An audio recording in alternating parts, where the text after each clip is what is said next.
Assalamualaikum warahmatullahi wabarakatuh. Selamat siang rekan-rekan semua.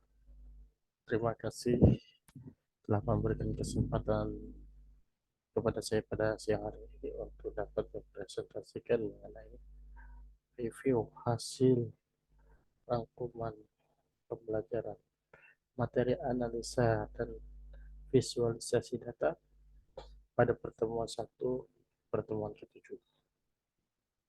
Baik, di sini saya akan mencoba untuk menjelaskan terlebih dahulu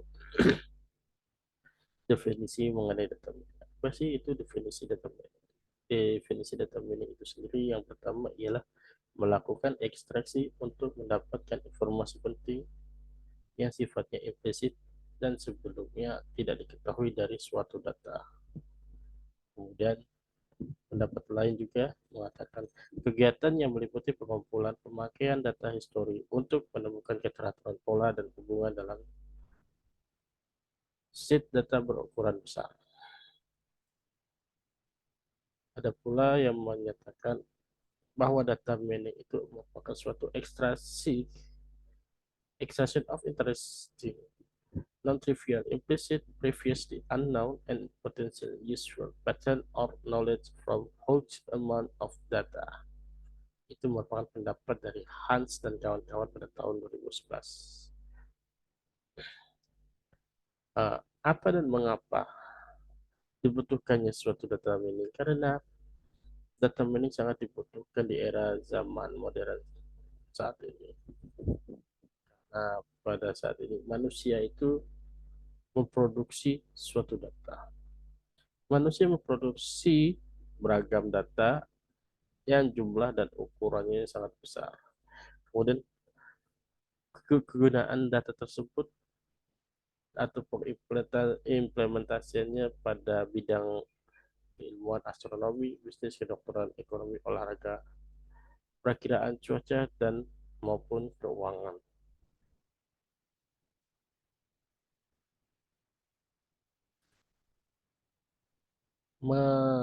Mengapa data mining itu kita harus mengubah data menjadi suatu pengetahuan? Data memang sangat diperlukan dalam memberikan suatu pengetahuan supaya informasi yang disampaikan oleh seseorang atau manusia itu dapat bermanfaat bagi manusia lainnya. Dengan pengetahuan tersebut, maka manusia dapat melakukan estimasi dan memprediksi apa yang akan terjadi di depan, melakukan analisa tentang asosiasi korelasi dan pengelompokan antar data dan atribut, membantu pengambilan keputusan dan pembuatan kebijakan. Lalu apa sih peran utama data mining? Peran utama data mining yaitu pertama ya ialah mengestimasi, di mana estimasi ini untuk menduga suatu buah nilai yang belum diketahui dan biasanya bertipe numerik. Kemudian pada tahapan kedua yaitu adalah forecasting. Ini digunakan untuk memprediksikan suatu keadaan di masa yang akan datang. Kemudian yang ketiga ialah kita mengklasifikasi atau mengclustering, menjabarkan,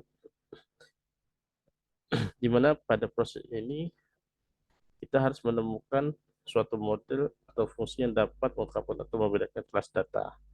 Kemudian kita harus pada fase berikutnya adalah clustering. Clustering ini adalah untuk dapat mengelompokkan atau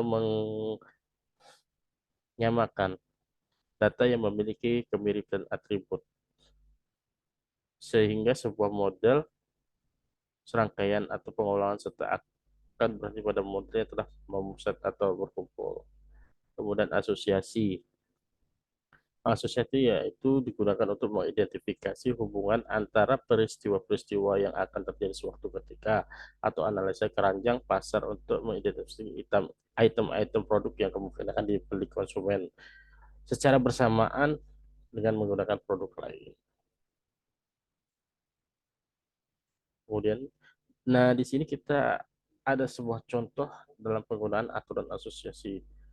di mana yang pertama algoritma asosiasi rules atau aturan asosiasi adalah algoritma yang menemukan atribut yang muncul secara bersamaan. Contohnya pada hari Kamis malam, 1.000 pelanggan telah melakukan belanja di supermarket ABC, di mana 200 orang membeli sabun mandi dan 200 orang yang membeli sabun mandi, 50 orang lainnya membeli Fanta. Jadi association rule menjadi jika membeli sabun mandi maka membeli Fanta dengan nilai support 200 per 1000 atau sama dengan 20% dan nilai confidence 50 per 200 sama dengan 25%. Algoritma association rules diantaranya adalah a priori algorithm, FP gross algorithm, dan GRI algorithm. Evaluation of science, sejarah sejarah perkembangan ilmu pengetahuan. Sebelum tahun 1600 atau empirical science disebutkan sains kalau bentuknya ialah sebuah ilmu yang kasat mata. Pada tahun 1600 sampai 1950, theoretical science disebutkan sains kalau bisa dibuktikan secara matematis atau secara eksperimen dengan pembuktian secara ilmiah. Pada tahun 1950 sebelumnya sebelum Masehi sampai 1990 computational science. Seluruh disiplin ilmu bergerak ke komputasi. Lahirnya banyak model komputasi. Pada tahun 1990 hingga sekarang data science atau disebut dengan istilah data mining. Kultur manusia menghasilkan sebuah data besar. Kemampuan komputer untuk mengolah data besar. Datangnya data mining sebagai arus utama sebuah sains atau pengetahuan. Lalu proses data mining. Apa sih proses-proses di dalam data mining? Yaitu ialah tahap pengumpulan atau himpunan data. Di mana dalam tahapan ini harus kita pahami dan harus kita persiapkan data-data sebagai berikut, yaitu data pre-processing, di mana apabila terjadi data-data yang tidak terintegrasi atau data-data yang tidak valid, maka harus dibersihkan terlebih dahulu, kemudian data tersebut diintegrasikan, kemudian kita mentransformasikan data. Pada tahapan kedua, yaitu ialah metode data mining. Di tahapan ini kita bagaimana cara kita memilih metode sesuai dengan karakter data. Kemudian pada tahapan ketiga yaitu pengetahuan, di mana pemahaman kita mengenai model dan pengetahuan yang sesuai dengan apa nantinya yang akan kita sajikan dan tampilkan dari sebuah data tersebut. Kemudian evaluasi, bagaimana upaya kita, cara kita dalam mengevaluasi laporan atau kinerja dan data-data yang telah kita sajikan tadi. Evaluasi kinerja tadi meliputi model data mining, yang pertama estimasi, model prediction, klasifikasi, clustering, dan asosiasi. Evaluasi model data mining, pembagian dataset perbandingannya adalah 90 berbanding 10 atau 80 berbanding 20. Data training. Kemudian ada juga disebutkan data testing. Data training untuk pembentukan model dan data testing digunakan untuk pengujian model. Pemisahan data training dan testing. Data data dipisahkan secara manual, data dipisahkan secara otomatis dengan operator atau operator split data. Kemudian yang ketiga, data dapat dipisahkan otomatis dengan menggunakan X validation. Metode data mining tadi telah disebutkan di awal, metodenya yaitu dengan metode estimasi. Ini dapat kita pergunakan dengan menggunakan bantuan aplikasi atau menggunakan linear regression, neural network, deep learning, dan lain sebagainya. Sama halnya dengan estimasi forecasting, juga kita dapat menggunakan linear regression, neural network, deep learning, dan lain sebagainya. Yang kemudian klasifikasi.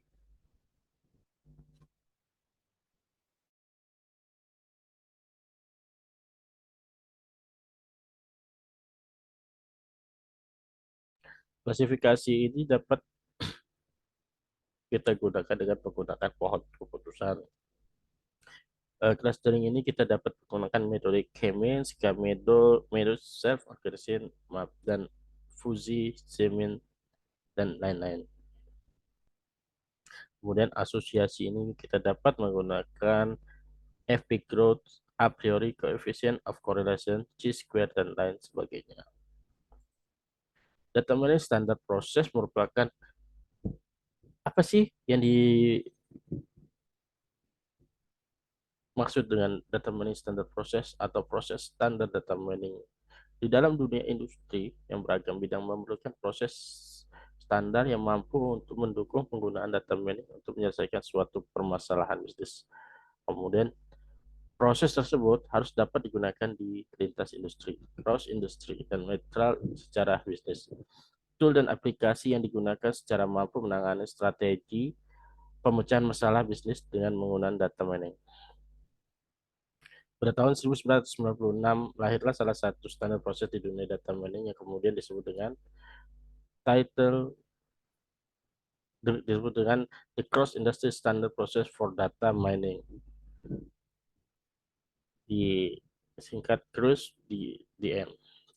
Itu dikembangkan oleh Chapman tahun 2000.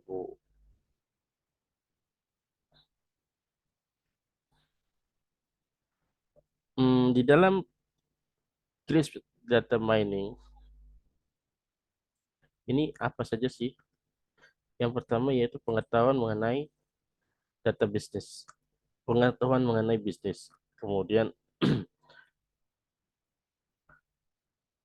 understanding